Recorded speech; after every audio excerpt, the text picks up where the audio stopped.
I wasn't scratching my chair saying, when is this going to be over? I was entertaining the cat. Oh.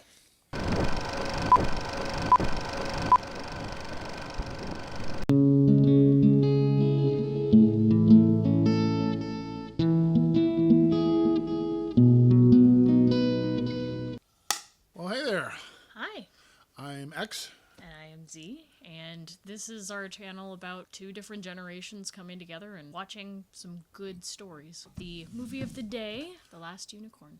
Yeah, this is an animated fantasy movie that came out in 1982.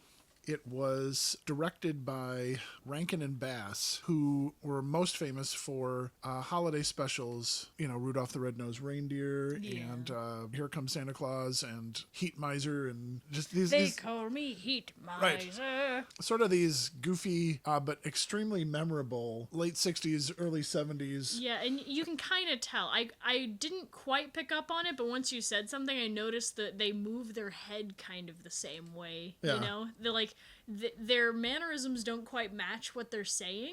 Yes. And I don't know.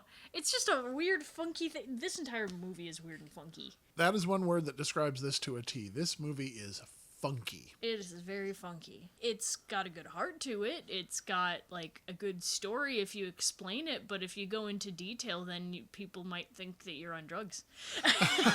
And then there was a pirate cat, and then a tree became sentient and made people uncomfortable. And well, this movie was based on a novel by an author, Peter S. Beagle, who became very famous for this book. Came out in the late 60s and really captured the imagination of a lot of people. And when this movie was released in 1982, it didn't do so well. It didn't make a lot of money, but it kind of gathered a cult classic following in the years past. And this says 25th anniversary, but that was in 2006. So you can do the math for whenever you watch this video of how old it is by the time that you watch it. I'd never seen it, actually. I'd never seen it either. I'd heard two things. One was that the bull made everyone's childhood a living nightmare. And the other was about that scene with the woman when she first met the unicorn. When she was sad that she hadn't seen the unicorn before. That she had to become so bitter and so cranky and old now. And that's when the unicorn comes. And she was, like, lashing out. Yeah. It's one of those curious stories where the movie it loses focus because the main character is rather passive for most of it until at the end of it when someone she really cares about is threatened. Yeah. And then she takes a stand. Then she takes a stand, which is similar to an episode of My Little Pony. Yeah. With Fluttershy. Yeah. And how she finally stood up. So I'm glad you remembered that. Because that was a big character moment for her. Yes. And actually, that makes my heart happy. I'm doomed. But yeah, you're right. A very quick thing. The plot of the movie is there's this beautiful unicorn in a gorgeous paradise and a weird butterfly that comes in. It's basically like a poet, a Wikipedia page, and a playlist.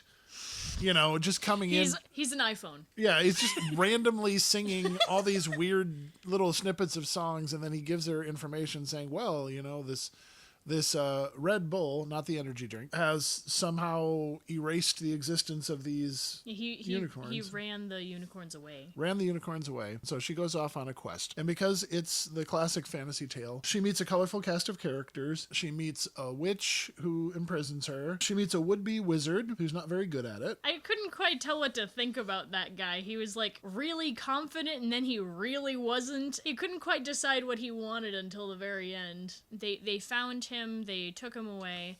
They were talking about Robin Hood, and he needed a distraction in order to get away from them, so he made Robin Hood appear as though he was there. That's why they looked ghostly and were like...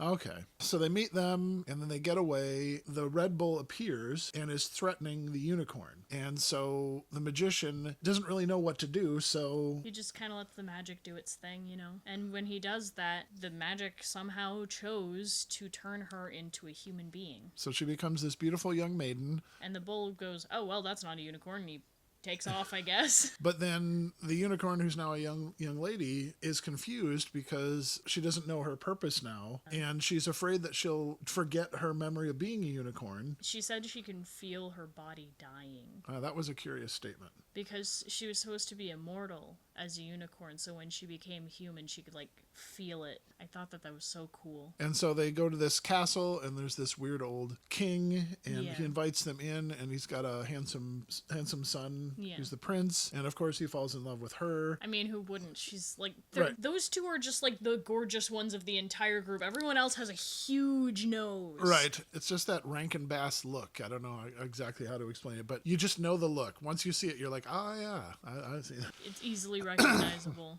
They did The Hobbit, didn't they? Yes. Yeah, they did The Hobbit, the original animated Hobbit. It's just funky. It is so funky. Yeah, anyways, they sing their ballad together. They're all in love and everything. And then she gets even more confused because she's just like, I don't know who I am anymore. I think I like you. And then it bounces back and forth, but eventually she has a showdown with the Red Bull, and the prince sacrifices his life to save her. And He, like, gets knocked down. he gets knocked down, pretty much dead. Because of that, She stood up. she stood up and she defended herself against the Red Bull. She just looks so freaking delicate, and yet she uses her horn to, like, back him up Yeah. and pushes him into the sea, which I found interesting because the bull was depicted with, like, fire. Yeah. So it's kind of cool that she defeated him with water. I don't know, I found that, like, symbolism there. And then with that, all of the unicorns, apparently they had been driven into the sea. And so when the bull was defeated, they were able to run, and the strength of their hooves or whatever they did running around the castle at the edge of the cliff made it just crumble and fall. Yeah. It reminded me of Jericho. Apparently, because of all of this, after she had bestowed life upon him again, I guess, Right. she was left feeling regret, which is apparently something that unicorns haven't experienced before. So she was changed because of her journey. And then the prince goes on his merry way, and then she returns to the garden. It ends where it began, like a Yeah. good fairy tale. After that, we watched a little bit of the making of. It was an interview with the author. He shared a moment where at a convention, there was a 17-year-old girl who had come to him with her art portfolio because she was inspired by the book, and she had illustrated characters and scenes, and they were great. They were beautiful. And he said that he never met her before. He made the book before she was even born, yet somehow... She was able to depict his exact imagination of Right. them. And I found that fascinating, and I think that's the key thing I wanted to talk about with this, is that, you know how these days they make modern remakes of movies that don't need to be remade? Like Yeah. The Lion King, Beauty and the Beast. We're not saying that any particular company is doing this. Not at all. But But this movie, this has great elements in it, and this should be remade. it really should. That's the thing that kind of inspired me about this, is there's so many great elements in it that don't quite work, Yeah. but they work enough Yeah. to where you're like, this should be remade. Yeah. And so I almost want to challenge someone out there, and maybe even you, like, could you remake this and make it work? Because there's so many great things. I mean, it's just, you can see all the elements in it. It's not greater than the sum of its parts. That's the problem. It's like, it's not a cohesive thing. The direction isn't strong. The characters kind of go off. It's like the story gets distracted. The thing that I liked about it was very subtle hints to what the unicorns were originally about. Unicorns, Again, I was talking about this earlier with X off camera, but I didn't get a chance to finish. I was like, I was talking about how I went on this huge rabbit trail about unicorns because I like mythology and I think it's really cool. And so I found out that unicorns didn't really have a form originally. They were all different. They kind of look like different chimera creatures. And then a few people were talking about this very specific one-horned creature that eventually was taken by the church. And the church was like, well, we want the unicorn to represent something good, something innocent. And so that's what unicorns became associated with, was that their coat was completely white, that their horns could heal people if powdered down. They were a sign of innocence, that they would only come to virgin women for some reason, but that they... Well, it's just a symbol of purity. Yeah. And so that's what unicorns represented for the longest time, was innocence and purity, and like, you can't touch it kind of purity. Yeah. It was an unspoken rule that you don't harm a unicorn.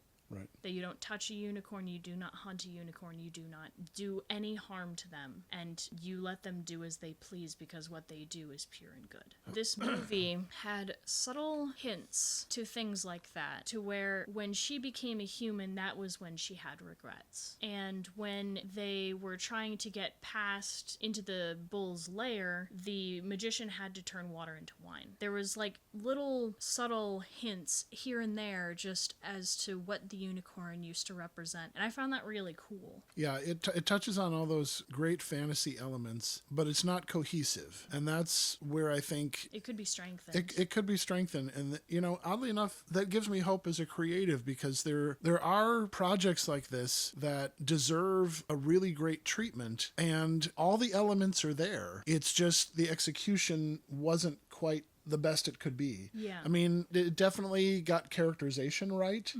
The music in it was kind of on the nose. To be honest, watching it was a little bit of a chore. It was still well done, but it was kind of a little too funky. Yeah, it's not like one of those movies where the weirdness evens out and it just kind of owns it. What I would encourage you is to watch it for the elements that work. This is one of those things where you could do the internet thing where you would just criticize it and be all mean, but there's enough good stuff in there where you could watch it and be like, oh, this is how I could improve that. This is how I can improve that. And you could actually use that inspiration for good, for a positive thing. I mean, I could see this live action. I could see this as a new animated feature with 3D animation, something that really coalesced all those moments and really kind of honed it and gave good direction to it. I just think that great art inspires great art, and even not so great art could inspire you to improve it. I would see an artist who would watch this and go, this didn't quite work, but there's enough elements that do that we could make something great. So it was already kind of a clash of cultures that made it. It was just really kind of interesting. I looked up the